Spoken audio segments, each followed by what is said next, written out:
Hi everyone, welcome back to another video in the Web Security Academy series. In today's video, we'll be discussing the theory behind SQL injection vulnerabilities. This video is pretty much a brain dump of everything that I consider to be fundamental knowledge when it comes to SQL injection attacks, and so it's going to be a long one. So if you're only interested in a specific topic related to SQL injection, then I would recommend going to the description and checking out the timestamps that I have mapped out to the different topics that I cover in this video. Okay, let's get started.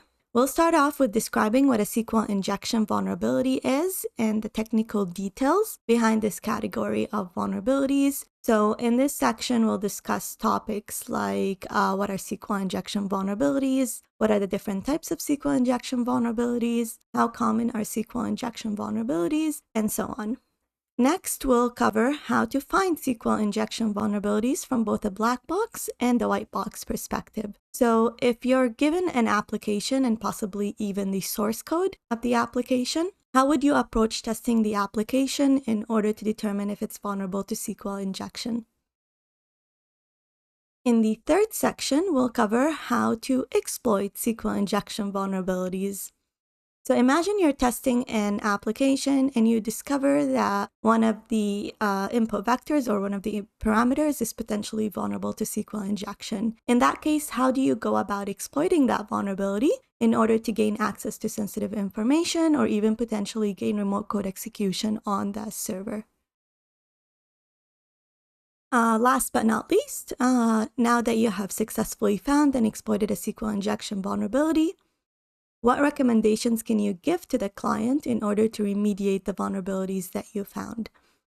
So in this section, we'll cover the different techniques that you can use to prevent SQL injection vulnerabilities.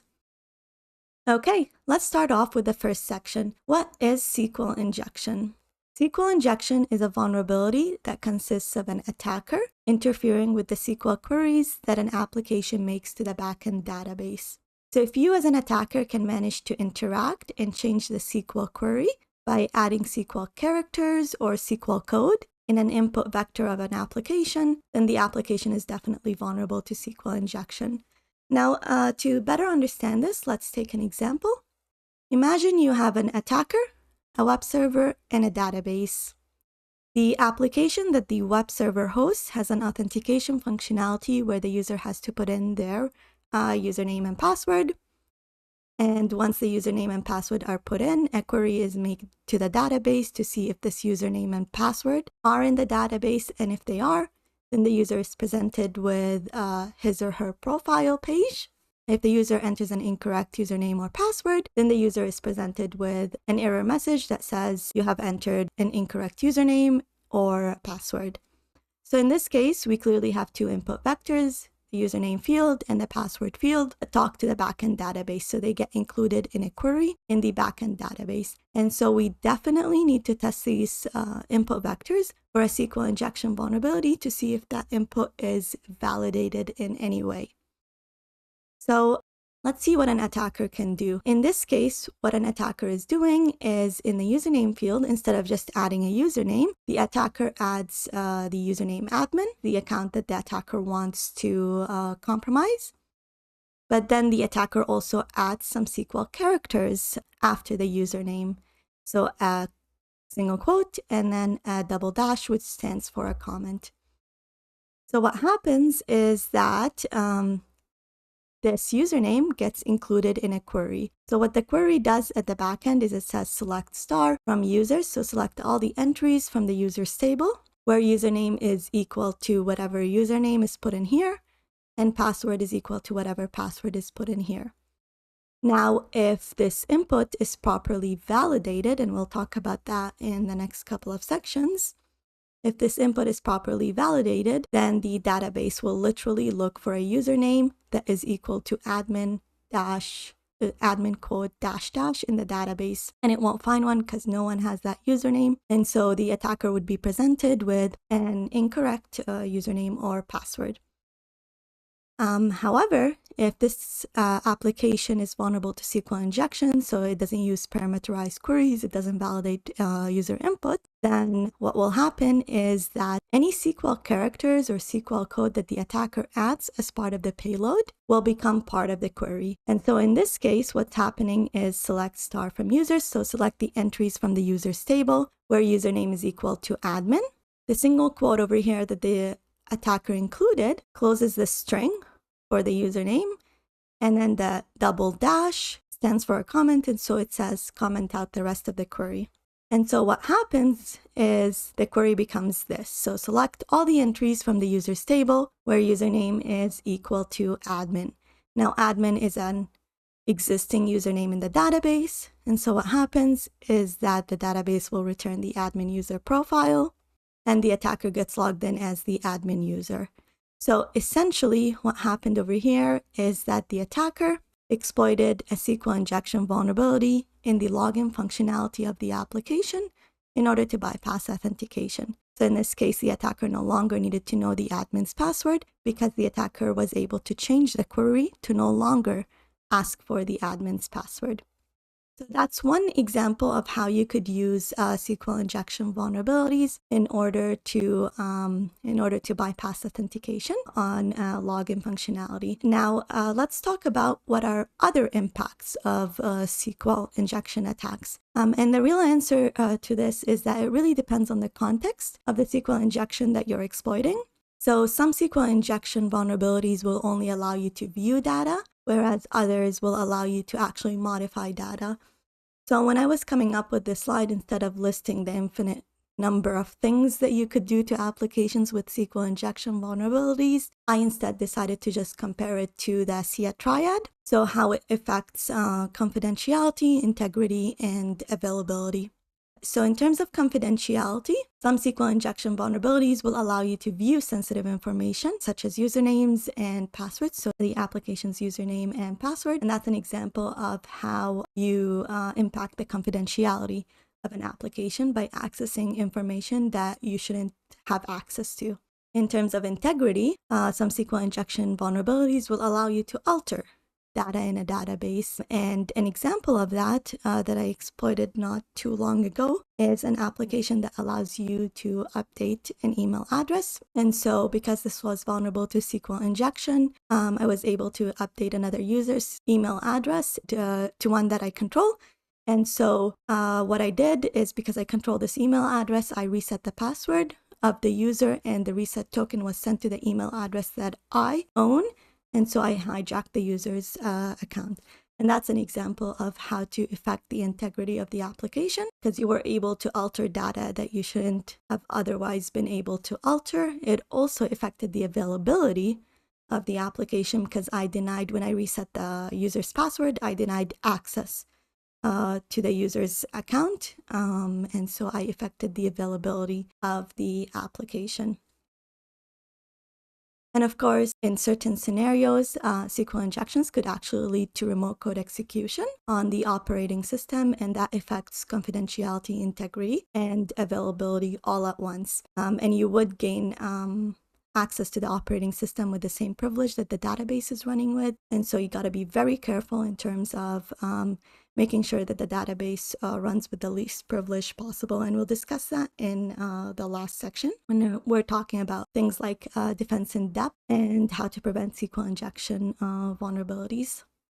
Okay, so we talked about the impact of SQL injection vulnerabilities. Now the question is, how common and how critical are SQL injection vulnerabilities? And one way to measure that, and it's not bulletproof, is the OWASP Top 10 list. So for those of you that have never heard of the OWASP Top 10 project, it's essentially the list of top 10 most critical security risks to web applications. It's updated every couple of years. So you could see over here, I've got the 2010 list, the 2013 list, and then the 2017 list. I believe 2020 is in the works, so I think it was submitted but has not been approved yet, but I could be wrong. So I think 2017 is the latest one that we have right now. And you'll notice over here it does change across the years. So you've got cross-site scripting was the second most critical risk to web applications in 2010. and then it became the third most critical risk in 2013, and then it dropped all the way to the seventh most critical risk in 2017. And you'll see some of them completely disappear. So insufficient transport layer protection was number 9 of most critical risks in 2010, but it completely disappeared in 2013 and 2017. And that's probably because it's so easy to now get certificates and use HTTPS on your site. Even malicious sites use HTTPS right now, so it's definitely not a risk anymore. But then you see also new ones get added. So for example, insecure deserialization over here was never a risk in 2010 or 2013, was not part of the list. And in 2017, it became part of the list. Now for SQL injection vulnerabilities, they fall under the first most critical risk to web applications. So they fall under the injection category. However, it's worth mentioning that this covers all of injection vulnerabilities, not just SQL injection vulnerabilities. In fact, the likelihood of SQL injection vulnerabilities existing in applications has decreased across the years for many reasons, and we'll discuss that in the last section when we discuss how to prevent SQL injection vulnerabilities. Nevertheless, it is still a critical risk because, as we saw in the past couple of slides, if you do have even just one parameter that is vulnerable to SQL injection, it could potentially lead to remote code execution on the server, so a full compromise of the underlying server. All right, so in the past couple of slides, we got a high-level overview of what SQL injection vulnerabilities are. Now we're going to go at a more granular level and talk about the different types of SQL injection. SQL injection vulnerabilities can be classified into 3 major categories. The first is in-band or classic SQL injection. The second is inferential or blind SQL injection. And the third is out-of-band SQL injection. Now, in-band, or also known as classic SQL injection vulnerabilities, are ones where the attacker uses the same communication channel to both launch the attack and gather the results of the attack. If that doesn't make much sense to you, that's okay, don't worry. I actually have a couple of slides explaining each type in detail. Right now, I'm simply giving you a high-level overview of what each type is. Now, in-band or classic SQL injection is divided into 2 types: error-based SQL injection and union-based SQL injection. Error-based SQL injection is a technique where you force the database to generate an error, giving you more information about how things operate at the backend. So an example would be if you have a parameter that is vulnerable to SQL injection, and then you put into that parameter a single quote, and that breaks the backend query, which generates an error at the application level. And so what happens is that the error tells you things like the version of the database, so the type of database that they're using at the backend, the version of the database, and sometimes the error will also tell you the exact SQL query that is being used at the backend. And this would make your life so much easier because if you know the exact query, you don't have to guess it using trial and error. And this way you could just build your SQL payload. So that's an example of error-based SQL injection. For union-based SQL injection, it's a technique that leverages the union operator to combine the results of 2 queries into a single result set. So in this technique, you don't just output the result of the original query that the application makes, but you also output the result of a query of your choosing. And of course, something that you would be interested in is, for example, the usernames and passwords of the users of the application. So you would use the union operator to output the credentials of the users of the application. And again, we'll see examples of that in the next coming slides. The next category, which is inferential, or also known as blind SQL injection. In this type of vulnerability, there's no actual transfer of data via the web application, so you don't see the results in the application itself. Instead, you're stuck asking the application true or false questions, which is what Boolean-based SQL injection is, or causing the database to pause for a specified period of time, which is time-based SQL injection, in order to determine if what you're asking the application is correct or not. Obviously, the way you exploit blind SQL injections is more difficult than classic SQL injections. However, the impact, even if you're not seeing the results right away in your application, the impact of exploiting the vulnerability is still as bad as in-band or classic SQL injection. And we'll see examples of that in a bit. Okay, the third and last category is out-of-band SQL injection. This occurs when the attacker is unable to use the same channel to launch the attack and gather the results of the attack. It usually relies on the ability of an application to make a network connection, so for example, a DNS or HTTP request to deliver data to an attacker. I've seen people loop this type of SQL injection under inferential or blind SQL injection, which is a fair thing to do. However, if you look at resources online, most of the resources out there will separate them into 3 different categories, and that's why I decided to also separate them into 3 different categories in my video. Okay, let's go more in depth about each type, starting with in-band or classic SQL injection. We talked about in-band SQL injection vulnerabilities occurring when the attacker is able to use the same communication channel to both launch an attack and gather the results of an attack. So to put this in plain, simple English, if you exploit a SQL injection vulnerability by sending a SQL payload in one of the fields of an application, and then you see the result of your SQL payload presented directly to you in the application, then this falls under the category of in-band SQL injection. Now, just by the nature of how this specific type of vulnerability works, it's much easier to exploit than other categories of vulnerabilities. And the reason behind that is because you actually see the result of your attack in the response of the application versus having to infer the result like you would have to in blind SQL injection. Again, we said that there's 2 types of in-band SQL injection, error-based SQL injection and union-based SQL injection. And we'll start off with error-based SQL injection. Error-based SQL injection is an in-band SQL injection technique that forces the database to generate an error, giving the attacker information that could potentially aid in developing the injection payload. So let's take an example. Imagine you have an application, www.random.com, that has an ID parameter that is vulnerable to SQL injection. In this case, we're putting a single quote in the ID field, and because that is a SQL character and this is vulnerable to SQL injection, that single quote will become a part of the query, and so it'll break the backend query and it'll output an error. And an example error is you have an error in your SQL syntax, check the manual that corresponds to your MySQL server version, blah, blah, blah. So in this case, it tells you that you're using MySQL. That's good information to know. It might also tell you the version. And again, in certain scenarios, the error might also give you the query that happens when you put an ID parameter. So what's happening when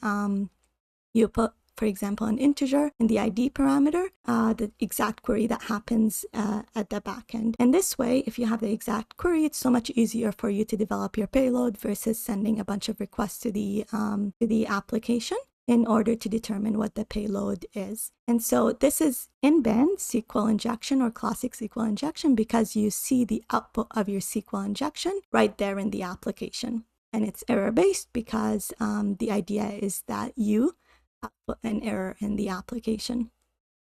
Next, we have union-based SQL injection. Union-based SQL injection is a type of in-band SQL injection technique that uses the union SQL operator to combine the results of 2 queries into a single result set. Again, I mentioned in the previous couple of slides that I don't want to output just the result of the original query. I want to output a query of my choosing. And if an application is vulnerable to union-based SQL injection, then I get the ability to output the result of a query of my choosing and combine it with the original query that the application is, with the result of the original query that the application is making. Let's take an example. You have your application, www.random.com. It has an ID field that is vulnerable to union-based SQL injection. And if you put in a valid ID, then the page will display all the products that are associated to that ID. Now, instead of just displaying the products associated to a specific ID, I want to output the results of another query. And in this case, the query is select the username and the password from the users table. So output all the usernames and passwords from the users table and then comment out the rest of the query. So in this case, it will output the results of this query over here. We didn't put an ID in, so that would be empty. And then it'll combine it with the results of this query over here, which is the usernames. So Carlos, an administrator, and the passwords of the users in the users table. Now, of course, the union operator has certain conditions for it to work. And so it's not as simple as, hey, I'm going to output whatever I want in as many fields as I want. It's not the case. Instead, there are certain conditions that you have to follow, and we'll discuss that in the exploitation section of this video. Okay, so that covers in-band or classic SQL injection. Next, let's talk about inferential or blind SQL injection. Inferential or blind SQL injection is a SQL injection vulnerability where there's no actual transfer of data via the web application.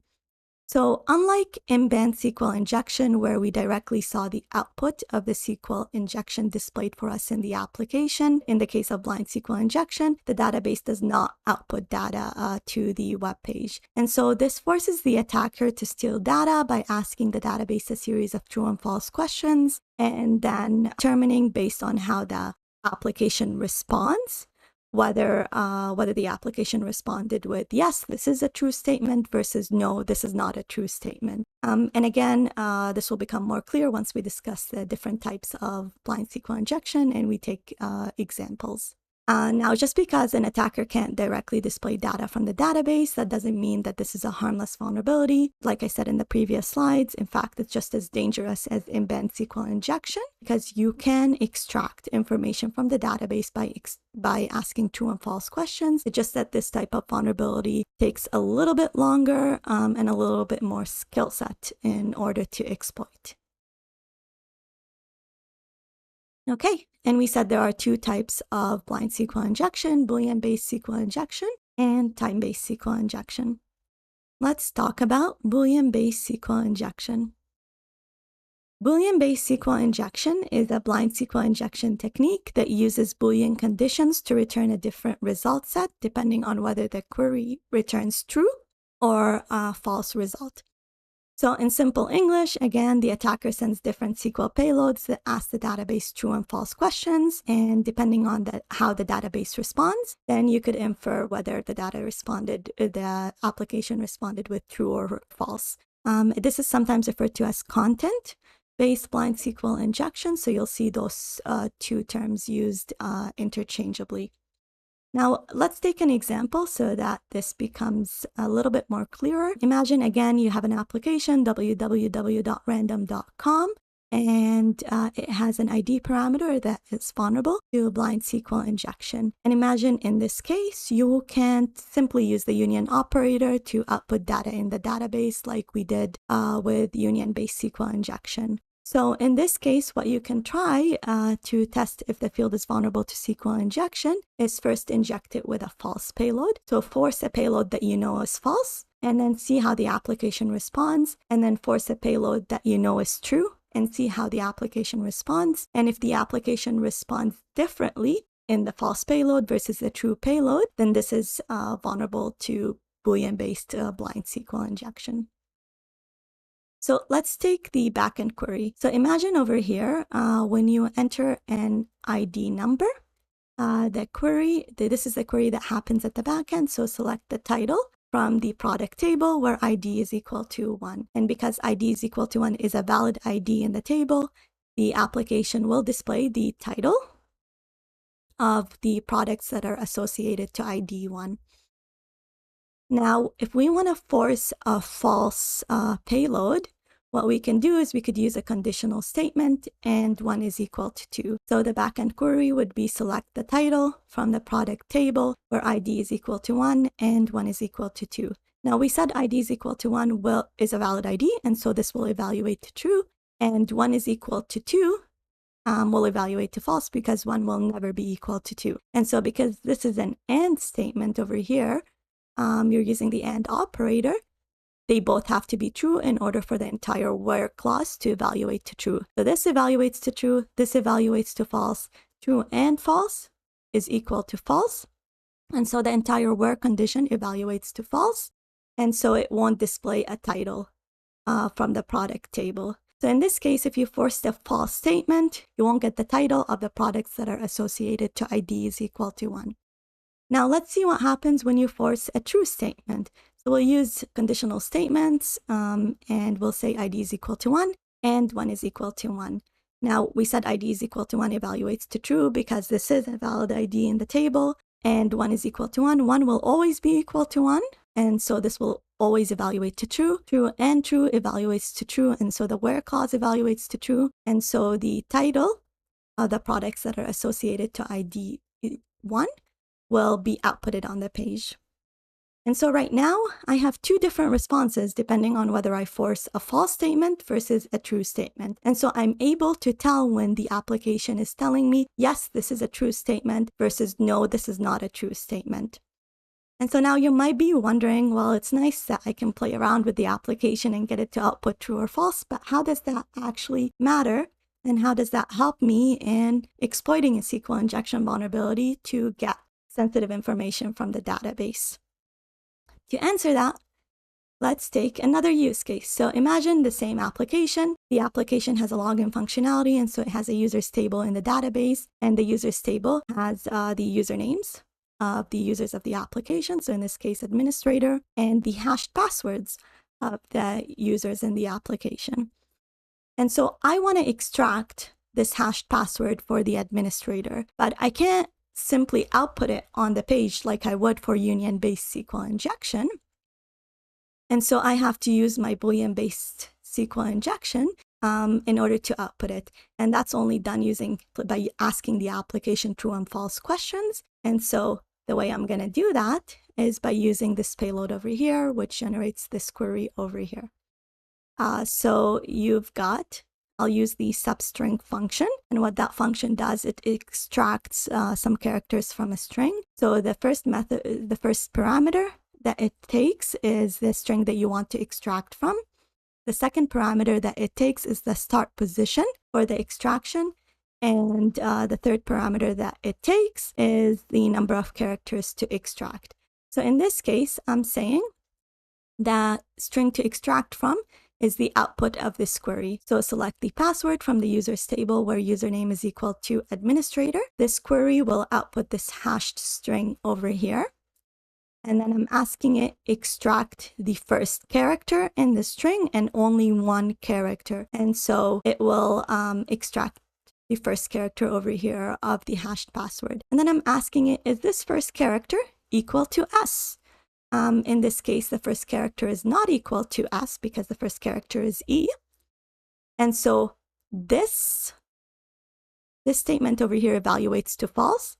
True and false evaluates to false. And so the where clause evaluates to false, and you shouldn't see a title from the products page. And so nothing is returned on the page. That means it returned false. That means I know that S is not a first character in the hashed password. Now, imagine I keep looping through the characters and I get to E, and I ask it again, is the first character of the hashed password equal to E? That evaluates to true, right? So the backend query would be true and true. So the entire where clause evaluates to true, and so the title of the products that are associated to ID 1 are returned on the page. And this gives me an indication that it returned true, which again tells me that E is the first character of the hashed password. And so right now you should get an indication of how you're going to extract information from the database and why I said it takes more skill set and more time than union-based injection. And that's because you're asking the application true and false questions, and you're going to have to do that for each character. So you start off with the first character, you loop through all the alphanumeric characters until you get a true result. Once you get a true result, that means you know you discovered what the character is, which is E over here. and then you move on to the next one, and then you loop through the alphanumeric characters until you get another true statement, and then that means you discovered what this character is, and then again you loop through all the alphanumeric characters until you discover what this character is, and so on until you output the entire string of the hashed password. And this could take thousands of requests. Obviously, you can't do it manually, and so you have to automate the task. And we'll do that in one of the videos where we use Burp Intruder to automate it. We'll also write a Python script that does it for you. And it might seem like it's something that is very difficult, but it's not. Writing the script in Python takes about 5 minutes, 5 to 10 minutes max. And then outputting the string is going to take less than 1 minute, outputting the entire hashed password. So that's Boolean-based blind SQL injection. Next, let's talk about time-based blind SQL injection. Time-based SQL injection is a blind-based SQL injection technique that relies on the database pausing for a specified amount of time, then returning the results indicating a successful SQL query execution. So just like we did for Boolean-based SQL injection, what we do for time-based SQL injection is we inject a payload in the parameter that is vulnerable. And what that payload does, it pauses the application, the response of the application for a certain period of time. So in PostgreSQL, you would use the pgsleep command and input a certain number of seconds. So if I use pgsleep 10, that means I ask the application to sleep for 10 seconds. And so if the response time takes 10 seconds to get back to me, then I know it's vulnerable to time-based SQL injection. If it doesn't take 10 seconds, so it takes the general 1 second to get back to me, then it's not vulnerable to time-based SQL injection. And the example is the same for Boolean-based SQL injection. The way you would extract information from the database is by asking the application true and false questions, except the condition over here is not a response in the application. The indication of whether it's true or false is going to be based on the response time of the application. And so I'm going to say if the first character of the administrator's hashed password is an A, then wait for 10 seconds. And if the response time takes 10 seconds to respond to me, then the first letter is A. If it doesn't take 10 seconds, then the first letter is not A. And again, this can't be done manually. You're going to have to script it, and you can do that in Python where you measure the response time. And then depending on what the response time is, you determine whether it's true or false. Okay, last but not least, let's talk about out-of-band SQL injection. Out-of-band SQL injection is a vulnerability that consists of triggering an out-of-band network connection to a system that you control. So this technique is usually used when you can't apply any of the other techniques that we learned about so far. And it's not a common technique because it does rely on certain features being enabled in the database for it to actually make that network connection. Now, to exploit this vulnerability, you could use a variety of protocols, but you'll see that the most commonly used ones are DNS and HTTP. And one that we will look at in the videos, it's in the Web Security Academy. So in the upcoming videos where we gain hands-on experience doing this, is this example over here, where you exploit the vulnerability by using the XPDIR tree stored procedure in MS SQL to perform a lookup of this domain over here. So this domain was generated using Burp Collaborator, and so you own it. Since this is the domain that you control, you can confirm if there were any DNS lookups. If there was, then this is vulnerable to out-of-band SQL injection. And if it's not vulnerable, then you won't see the DNS lookup. We'll see how to do this in the lab videos. Now, once you've confirmed that you have an out-of-band SQL injection, in some cases, you might be able to directly exfiltrate data, whereas in other cases, you might have to use conditional statements like we did with Boolean and time-based SQL injection, where if you do get a DNS lookup, then yes, this is a true scenario. If you don't get a DNS lookup, then no, it's not a true scenario. All right, in the past couple of slides, we discussed the different types of SQL injection vulnerabilities. Now in this section, we'll discuss how to find SQL injection vulnerabilities. So imagine you've been given an application and asked to test it. How would you go about testing the application to see if it's vulnerable to any SQL injection vulnerabilities? Before we cover that, it's worth mentioning that the methodology used for finding SQL injection vulnerabilities differs from one person to another person, and it's usually developed by experience. So just because I give you my methodology doesn't mean that you have to follow it to the letter. Instead, I would recommend that you take what is useful for you from it and then build and add on to your own methodology as you gain more and more experience in pen testing web applications. And that statement applies for finding all the vulnerabilities, not just SQL injection vulnerabilities. Okay, so finding SQL injection vulnerabilities, I've decided to split this into two categories depending on the perspective of testing. And the two categories are black box testing and white box testing. For those of you that have never heard of these terms before, black box web application pen testing is when the tester is given little to no information about the system.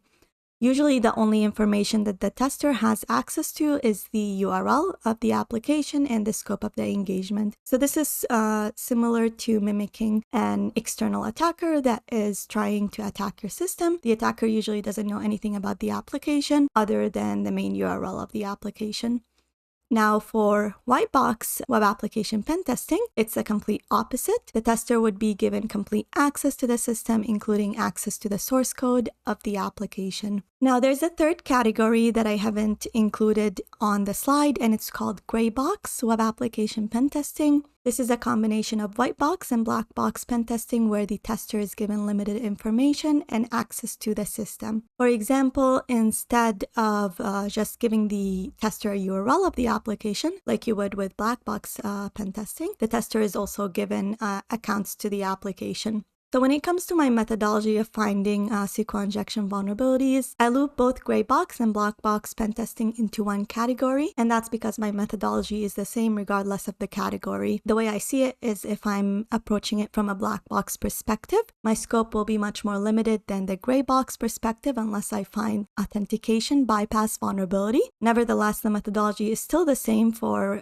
finding SQL injection vulnerabilities, whether I'm doing it in public or an authenticated page.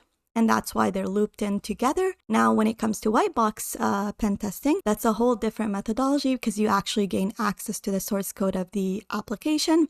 And reviewing source code is a whole different realm than approaching an application from the outside.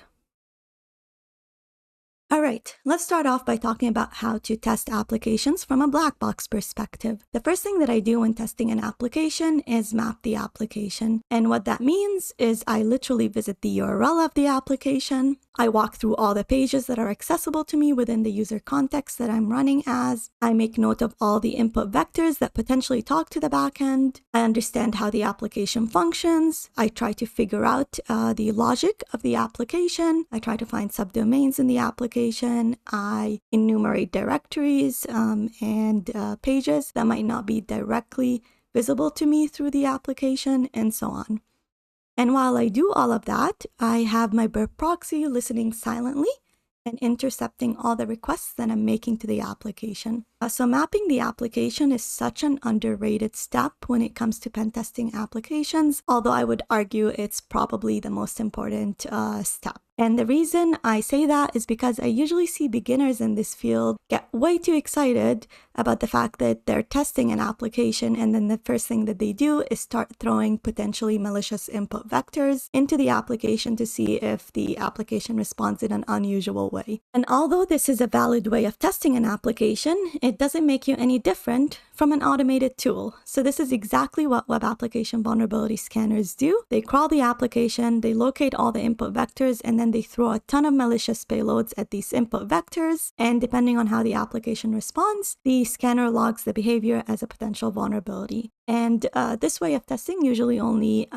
discovers the low-hanging vulnerabilities. So if you're doing exactly what a scanner can already do, then your testing is really not adding any value. Instead of doing that, what I would recommend is you leave that up to the scanners and instead spend quite a bit of time understanding how the application works, because most of the critical vulnerabilities found in applications are logic flaws that a scanner is not capable of finding on its own, or the vulnerabilities are embedded in pages that the scanner can't crawl, so technologies that the scanner can't crawl. Okay, so once you've mapped the application, and you've listed all the input vectors that are potentially included in queries that are interacting with the SQL database, then it's a matter of fuzzing the application. And that's because we're looking for SQL injection vulnerabilities. You'd be fuzzing the application with SQL-specific characters. So what that means is you add special characters in the input vectors and see if the application responds in an unusual way. Now, depending on how the application responds, you start refining your query until you achieve your end goal. And that's what makes you different from a scanner, because a scanner just simply throws a bunch of input at the application. You as a human being you're capable of understanding the output of the SQL injection. And so you're able to refine your SQL injection using multiple requests until you actually achieve your goal. And we'll see how to do that in the exploitation section of this video. Okay, again, fuzzing the application means adding special characters and input vectors and seeing if the application responds in an unusual way. Now, that can be done in many ways. The first thing that I try to do is submit SQL-specific characters, such as the quote, or the double quote, or the hash, or the dashes that represent comments, and see if the application outputs an error. Now, errors are really important and really useful because they give you information about how the backend operates. So sometimes they give you the database that you're using, they give you the version of the database. We discussed that sometimes they actually give you the exact query. If they gave you the query, then you hit gold, because this way you don't have to develop your payload across multiple requests. Instead, you already know what the backend query is, and so you just develop your payload based on that query. And so the first thing that I do is try to output an error. Once I have an error, I try to build my query using multiple requests. So I refine my query based on the errors that I get, and I build my query. Now, in certain scenarios, you don't actually get an error, like for blind SQL injection. And so you also have to submit Boolean conditions, such as, and or 1 equals to 1 and 1 is equal to 2, and look for differences in the application's responses. So if you can get the application to respond differently when you force a true use case versus when you force a false use case, that means it's vulnerable to Boolean injection. Next, I do the same thing as Boolean injection. Instead, it would be to trigger time delays in the application and then see if there's a difference in the time it takes to respond. So if you input a function that causes a time delay and you actually observe that time delay, that means that the application is vulnerable to time-based SQL injection. Last but not least, I also submit out-of-band payloads that are designed to trigger a network interaction with a server that I control. And if I get that network interaction, whether it's a DNS lookup or it's done through HTTP, that means that the application is vulnerable to out-of-band SQL injection. And if I don't get them, that means it's not vulnerable to out-of-band SQL injection. So that's a high-level overview of my methodology when it comes to testing from a black box perspective. There's really 2 steps. First, mapping the application. So listing all the input vectors in the application, and then fuzzing the input vectors to see if I can find a SQL injection. And again, when it comes to fuzzing the input vectors, you can refine your requests based on the responses that the application gives you. Okay, next is white box testing perspective. So where you're given the source code of the application. In this case, the first thing that I do is I enable web server logging and I enable database logging. So enabling logging at the web server level will help because when you're fuzzing the application, like we did with black box perspective, it will generate errors on all the different invalid characters that you input into the application. And then that helps you to detect that SQL injection exists, and then also to refine your payload later on. Similarly, for database logging, I enable that because when I think that there's a SQL injection vulnerability and I enter a SQL injection payload in the parameter, I'd like to see how it was logged at the backend. And then depending on how it was logged at the backend, I can see what characters made it through and in what format they made it through. And then I could say, with maybe a 90% accuracy, that yes, this is vulnerable to SQL injection before I even look at the source code of the application. So once I have my logging enabled, the next thing that I do is map the application, just like I would with a black box perspective. So I'll start with the application's graphical user interface. I'll map all the visible functionality in the application, all the input vectors that potentially talk to the backend, and I'll make a list of them.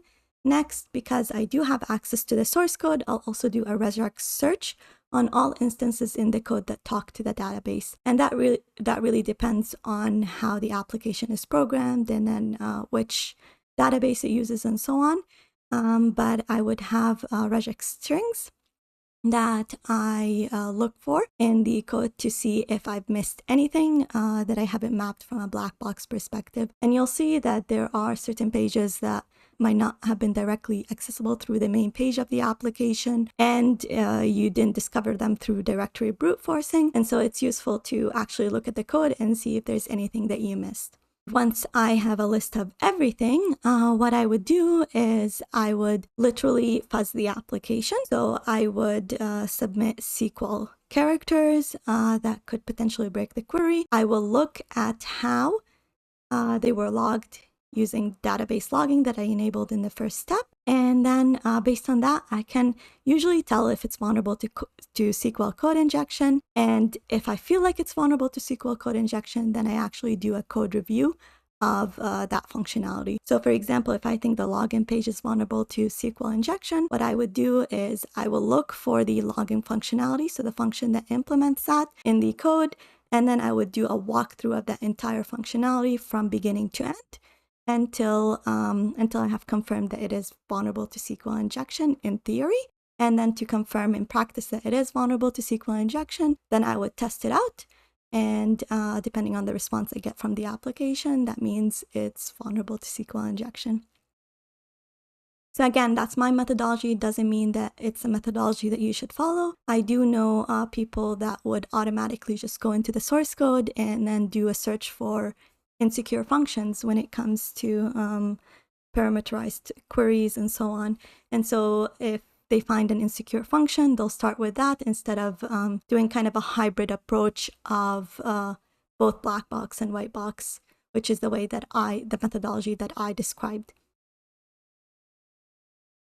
Okay, in the past two sections, we talked about the different types of SQL injection vulnerabilities and how to test an application to see if it's vulnerable to SQL injection. Now, in this section, we'll talk about how to exploit SQL injection vulnerabilities in order to achieve your end goal. And that really depends on the SQL injection vulnerability that you're trying to exploit.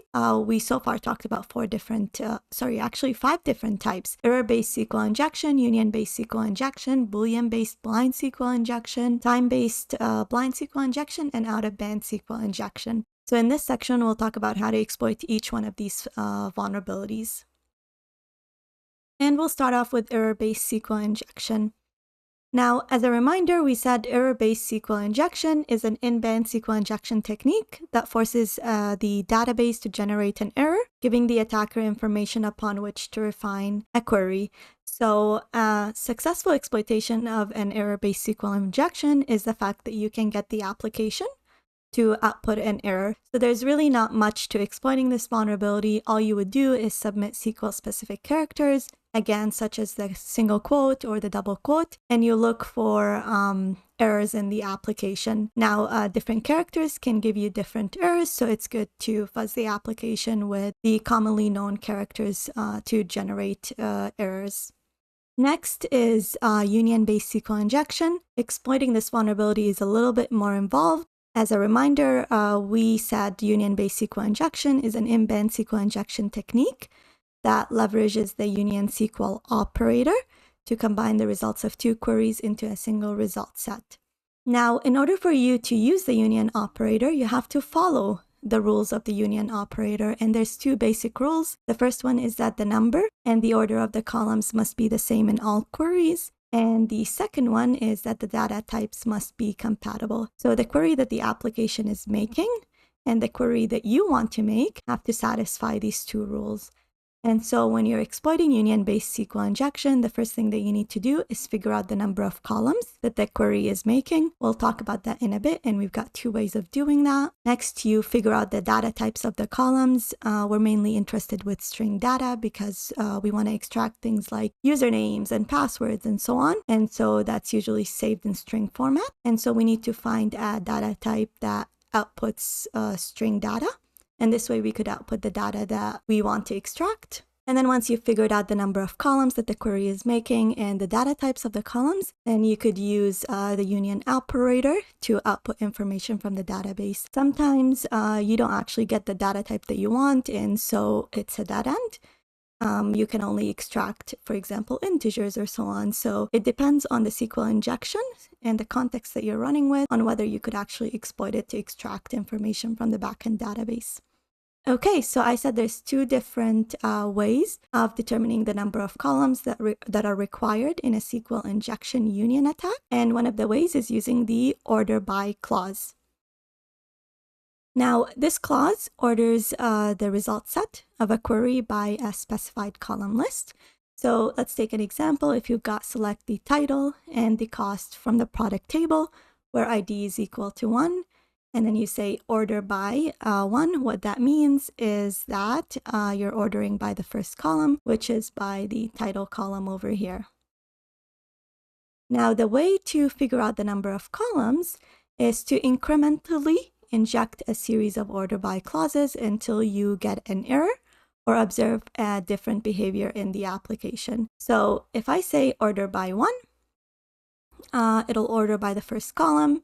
If I say order by 2, it'll order by the second column. Now, if I say order by 3, that column doesn't exist. And so I get an error saying the order by position number 3 is out of range of the number of items in the select list. And so this way, I know that 3 is not a column. And since I incrementally increase the value of the order by integer over here, I know then the number of columns is this value minus 1. So 3 minus 1, which is 2. So I know that number of columns that are being used in the SQL query is 2. So that's the way to do it using the order by clause. You could also figure out the number of columns required in a SQL injection using null values. So again, let's take example of a query that does select the title and the cost from the product table where ID is equal to 1.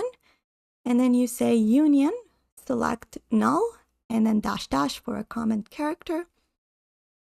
Now, because a union using the union operator requires that this query has the same number of columns as this query, if you don't use the same number of columns, you will get an error. So if you incrementally inject a series of union select payloads specifying a different number of null values until you no longer get an error, then you could figure out the number of columns that are required by a SQL injection.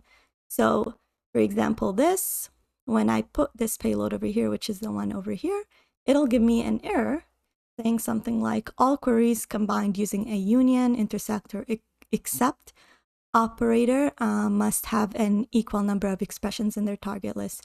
So it's telling me you're using the union operator, but your two queries don't have the same number of columns. And so I know that the query does not have only one column. So I increase the number of null values again by 1. So now I have 2 null values, and I try it out and I see if it gives me an error. That means it has more than 2 columns, and I try 3 and so on until I no longer get an error. Now, in this case, we only have 2 columns, and so this will output the results of this query over here, and then the null values over here. So this won't give me an error, and that means that the number of columns that I have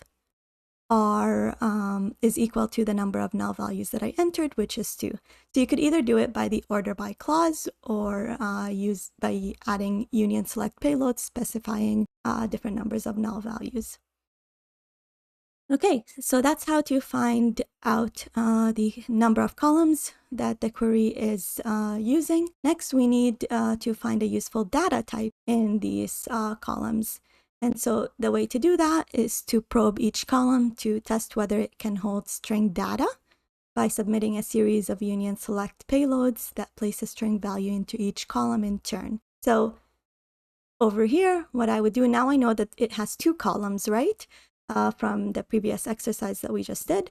So what I would do is I would add a string value, so A in the first column value, and see if it outputs an error. If it outputs an error saying that, I don't know, it's incompatible with a certain type. So in this case, we're saying that the first value is actually integer. And so I get an error saying that it's incompatible, which means that the first column does not allow you to, is not a string data type. So next I try the second column over here. So I keep this as null and I try the second column. And if I get an error, that means this also does not accept string values. And I keep doing that until I find a value that allows me to enter string data. And again, in some cases, you might not actually find a value, and that's why some SQL injections allow you to do things like extract data from a database, whereas others, you're very limited in what you're, like the data type that you're allowed to extract. Okay, and so going back to the slide, explaining union-based SQL injection, we talked about how to figure out the number of columns that the query is making. We also talked about how to figure out the data types of the columns. If you have columns that are being outputted on the page and they use string data, then you could use the union operator to output information from the database. And that's how you exploit union-based SQL injection. Next, let's talk about exploiting Boolean-based blind SQL injection. So the first thing to do is submit a Boolean condition that evaluates to false and note the response. I've got an error here. It should say note. The next thing to do is submit a Boolean condition that evaluates to true. And again, note the response. If the response is different, or when you force a false statement versus a true statement, then you have a Boolean-based blind SQL injection. And the way to exploit that, we already talked about that, is to write a program that uses conditional statements to ask the database a series of true and false questions, and then monitor the responses. If the response is the same as the response you got when it evaluated to true, that means the question that you're asking the application is true. If the response is the same as the response that you got when you forced the false statements, that means the question that you're asking the application is false. And that's how you extract data from the database when it comes to Boolean-based blind SQL injection. Next is time-based blind SQL injection. What you do is you submit a payload that pauses the application for a specified period of time. If the application does actually pause for that specified period of time, that means it's vulnerable to time-based SQL injection. And then it's a matter of doing the same thing that you did for Boolean-based SQL injection. You just write a program that uses conditional statements to ask the database a series of true and false questions, and you monitor the response time. If there's a delay in the response time, that means the question you're asking the application is true. If there's no delay in the response time, that means the question you're asking the application is false. And then you send a bunch of those requests until you enumerate or you extract the thing that you want to extract from the database. And we'll gain experience in all of these different types of SQL injection vulnerabilities, like hands-on experience, in the next upcoming videos. Okay, so exploiting out-of-band SQL injection. Again, a reminder, this is a vulnerability that consists of triggering an out-of-band network connection to a system that you control. And the way to exploit it is to submit out-of-band payloads designed to trigger an out-of-band network interaction when executed within a SQL query, and monitor for any resulting interactions. So this is database specific, obviously. So knowing the type of database that you're using will be very useful in this scenario. And it depends on whether the database has these functions enabled. And so if you do get that network connection, if you receive that network connection, again, whether it's a DNS lookup or something else, that means that the application is vulnerable to out-of-band SQL injection. And in certain scenarios, you might be able to immediately exfil data from the application, so directly exfil data from the application, whereas in other cases, you're again stuck asking true and false questions, just like you would for line-based SQL injection. Okay, I didn't want to end this section without talking about automated exploitation tools. So one of the famous ones, and it's open source, is SQL Map. It's a tool that is used to find SQL injection vulnerabilities. It's very, very powerful, and it's very customizable in the sense that you select what parameters you could inject. You also select the vigorosity of your testing. You also select the angle of your testing. So if it does find a SQL injection vulnerability, sometimes you have the ability to say, try to get a shell on the system, or try to dump the usernames and passwords of the applications on the system, and so on. And so this is a very important tool to look into when it comes to finding SQL injection vulnerabilities. Other tools that you could use, which are more for detection versus actually exploiting it to achieve your end goal, are web application vulnerability scanners. We talked quite a bit about these in this video. They're scanners that crawl the application and look for vulnerabilities. So not just SQL injection vulnerabilities, they look for all types of vulnerabilities in an application, and they usually report it as a vulnerability. They don't actually go all the way to exploiting it to get a shell on the system or to dump usernames and passwords. And some of these tools are open source, whereas others are paid. So something to look into. Of course, these tools have limitations, and maybe I'll do a video specific on that because that's what my research was on. But these tools have limitations, and they operate from a black box perspective. So there are other tools that operate from a white box perspective. They're called static analysis tools, whereas these are called dynamic analysis tools. So something to look into when you want to automate a portion of your web application testing. All right, now that you know what a SQL injection vulnerability is, how to find it, and how to exploit it, the next thing to learn is how to prevent SQL injection vulnerabilities. And that will come in really handy when you're writing pen testing reports and you need to provide recommendations to your client on how to remediate the vulnerabilities that you discovered.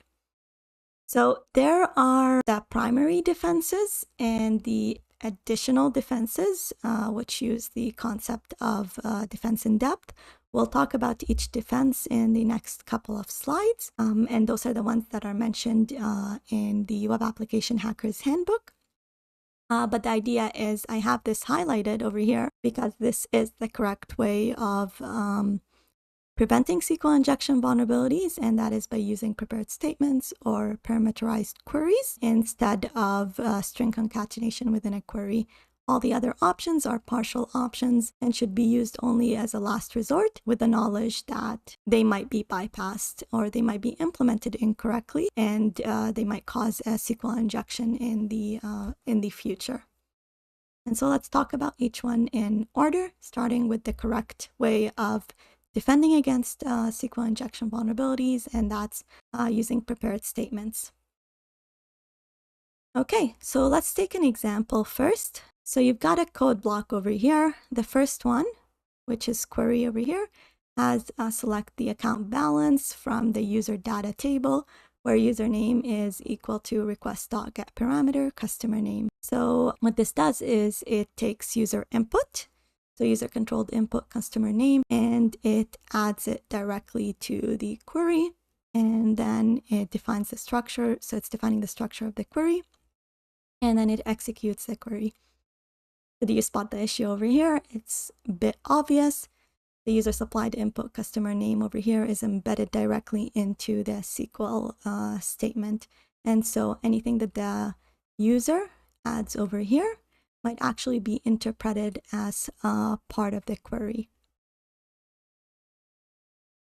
Okay, so using prepared statements can prevent SQL injection attacks, and that's because the construction of the SQL statement is performed in two steps. The first being the application specifies the query structure with placeholders for each user supplied input, and then the application specifies the content of each placeholder. This way, there's no way that a user supplied input that is specified in this step over here can ever interfere with the structure of the query in this first step. And that's because the query structure had already been defined, and now any placeholder data is interpreted in a safe way as literally data versus SQL code.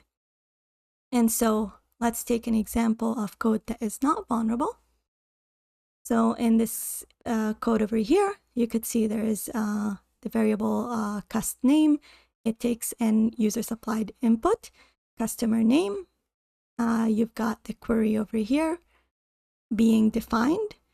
And then over here, it prepares the statement through a database connection. So the prepare statement method is invoked to interpret this query and fix the structure of the query. And then the setString method is used to specify the parameter's actual value. Now, because the query structure has already been fixed in the prepared statement, this value can contain any data without affecting the structure of the query because it will literally be interpreted as data versus as part of the query. So if the user over here had put in SQL characters like a quote or a double quote or so on, that will be interpreted as data, and it can't ever change the structure of the query because the structure has already been determined and fixed. And that's how you prevent SQL injection vulnerabilities. That's the correct way of preventing SQL injection vulnerabilities. Now, there are partial options that the book talks about. One is the use of stored procedures. So stored procedures are batches of statements grouped as a logical unit and stored in a database.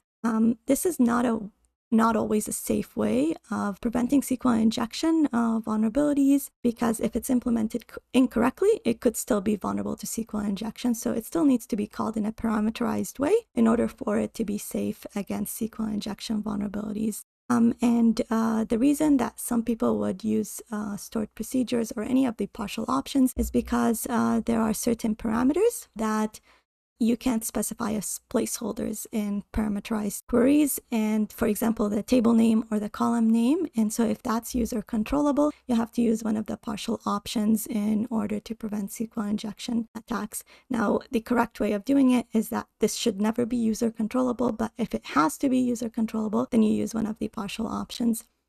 That's option 2. Option number 3 is whitelist input validation. So define which values are authorized. Everything else is considered to be unauthorized. And we talked about parameters that can be placeholders like the table name and the column name. In this case, a whitelist input validation would be you know exactly the column name should be or the table name should be users. And so you only accept the value users and nothing else. And this way you prevent the attacker from injecting other characters or other strings that could potentially interfere with your query.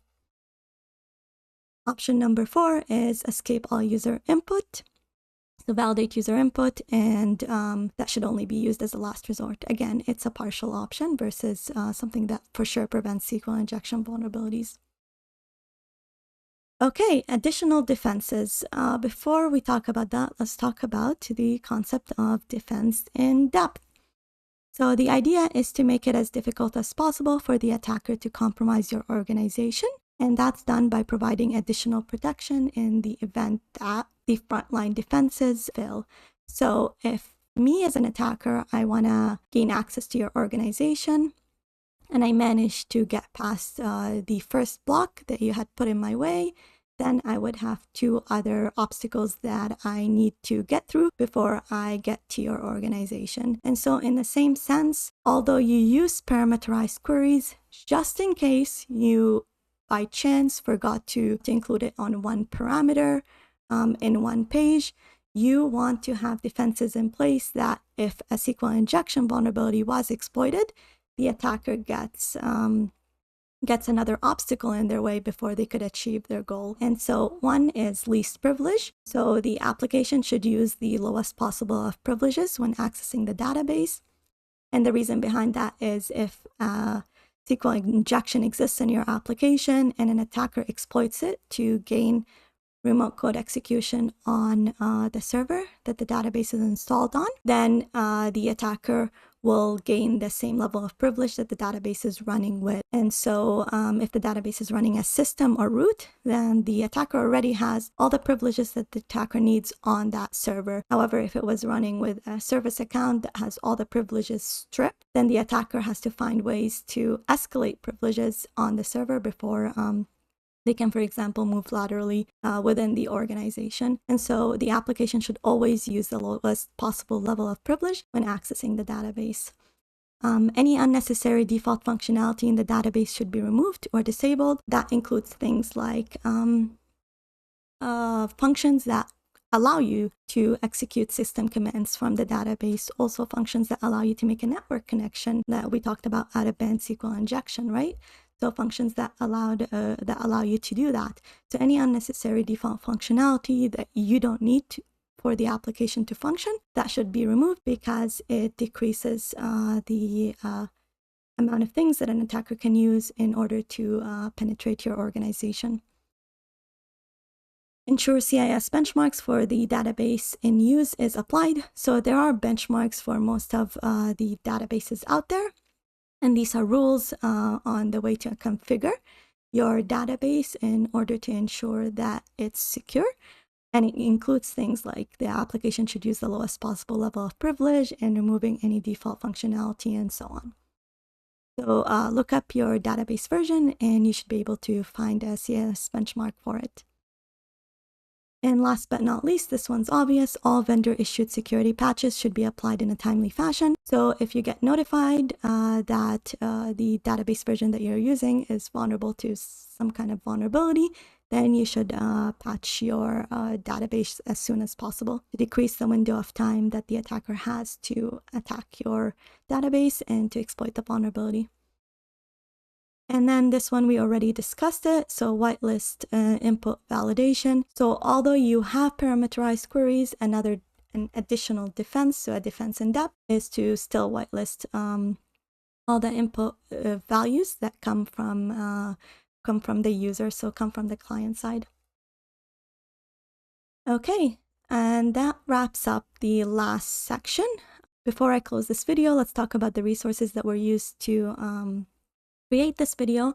One is the Web Security Academy, so the SQL injection module, and that's the module that we'll be following for the next couple of videos. Next is the Web Application Hackers Handbook, so Chapter 9, Attacking Data Stores. If you want to learn more about this topic, you should go and read this chapter. And then we've got the OWASP Guide for SQL Injection and SQL Injection Prevention Cheat Sheet.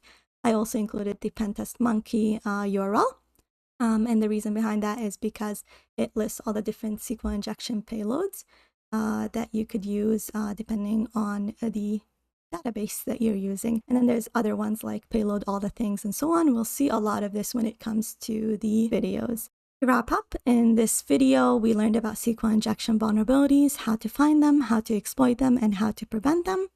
You can find a link to the slides in the description. In the next couple of videos, we will gain hands-on experience exploiting all the different types of SQL injection vulnerabilities that we learned about in this video. If you made it this far, thank you for watching. Make sure to hit the subscribe button and share the video so that it reaches a wider audience. Also comment below what you liked about the video and the type of videos you would like to see in the future. Thank you and see you in the next video.